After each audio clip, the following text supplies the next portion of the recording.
Hello everyone, in this video I will be showing you how you can make a green screen video.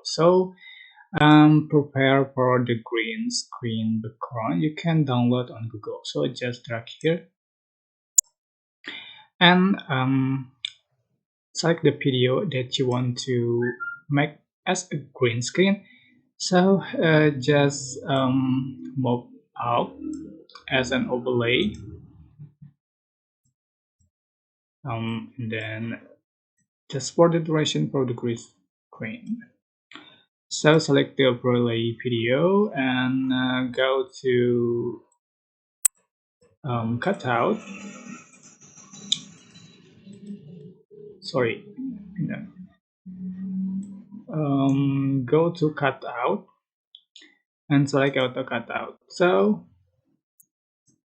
can adjust for the aspect ratio. So you go. The video has become a green screen like this. Just export. Okay, that is simple, but I hope this tutorial was helpful for you guys. Don't forget to click like, comment, share, and also subscribe to this channel. If you have any question, please leave it in the comment section down below. Thank you so much for watching. Bye.